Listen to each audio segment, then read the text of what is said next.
What's going on, everyone? I'm AB Sports, and I am back to continue my list of the top 100 NFL players based solely on their performance from the 2019 season. I've made videos on numbers 100 all the way down to 21, and today will be 20 to 11. Next time, the top 10. Just a reminder, legacy and career success meant nothing for this particular list. Here's a recap of the last video, 40 to 21. 40 was Marlon Humphrey, all the way down to Luke Kuechly at 31. 30 was Richard Sherman, all the way down to Nick Chubb at 21. Now time for the best of the best NFL players. 20, Travis Kelce of the Chiefs, the number one tight end in the NFL. Kelce was fourth in the NFL during the regular season with 1,229 receiving yards last season. And his best game came in the playoffs against the Texans, where he went 10 for 134 and 3 touchdowns. Kelce is as reliable as they come, and he has been massive for Mahomes' development because Mahomes knows he always has an open Kelce over the middle. At 19, Tre'Davious White of the Bills, cornerback number 2. Trey Day does not get mentioned when people talk about the NFL's best defenders, but he absolutely should be. His numbers are stupid good. He was targeted 90 times last year and only allowed 45 of them to be caught, while either picking off or physically batting down 23 of them. He also didn't allow a single touchdown on any of the 90 targets. I hope he gets the recognition he deserves when the Bills win the AFC East this year. At number 18, Mike Evans of the Buccaneers, wide receiver number 4. Only 2 wide receivers in NFL history have started their career with 6 straight 1,000-yard seasons, Randy Moss and Mike Evans. 1,157 yards in only 13 games is an absurd number. So is 17.3 yards per catch.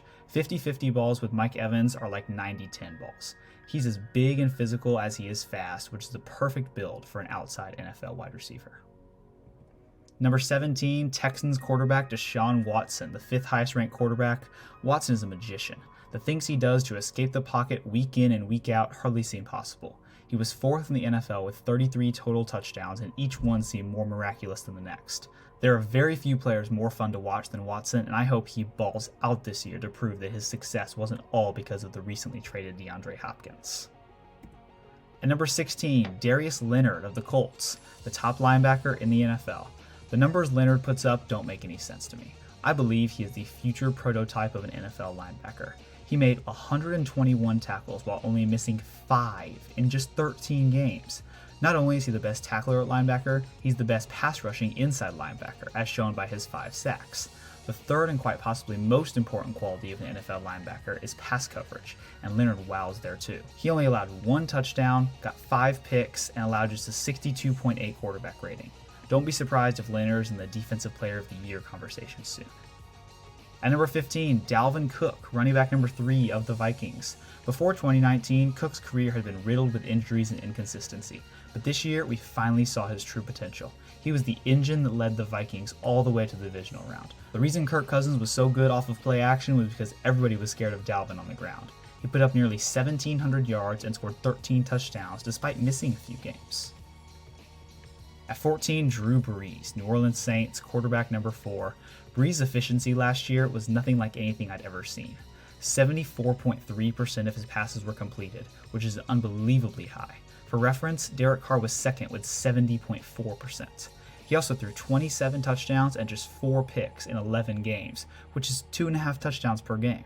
His 116.3 QBR is ridiculously high as well. The only knock on Brees is that the Saints were just fine without him. Teddy Bridgewater went 5-0 as a starter compared to an 8-3 record from Brees. 13, Shaq Barrett, defensive lineman number 4 of the Bucs. In the first 4 years of his career as a Bronco, Barrett put up 14 sacks. Last year, in his first year in Tampa, he led the NFL with 19.5 sacks, and that wasn't all he did well. He was 4th in pressures, 1st in quarterback hits, 2nd in tackles for loss, and 3rd in forced turnovers among D linemen. You can say Barrett had an outlier year. I'd call it more of a fantastic breakout. At number 12, Julio Jones, Atlanta Falcons, wide receiver number 3. Julio is unreal. He put up 1,394 yards last year, and it was his first year under 1,400 yards since 2014. There isn't a more reliable NFL wide receiver. He was targeted 157 times and only 4 were dropped. The only reason he didn't make it inside the top 10 was due to his lack of touchdowns, as he only put up 6, but he is an elite top-tier NFL player. At number 11, Chris Godwin. Of the Bucks, wide receiver number 2, Godwin is the third Buck in the last 8 spots on this list. Now do you see why Brady came to Tampa?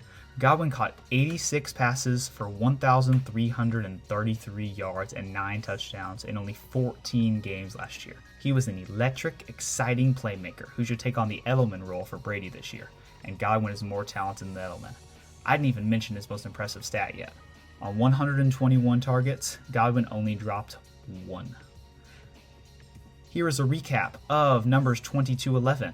20 Travis Kelce, 19 Tre'Davious White, 18 Mike Evans, 17 Deshaun Watson, 16 Darius Leonard, 15 Dalvin Cook, 14 Drew Brees, 13 Shaq Barrett, 12 Julio Jones, and 11 Chris Godwin. Tune in next time for the top 10 NFL players. I hope you enjoyed, and if you did, how about hitting that like button and subscribing to the channel? Thanks for watching.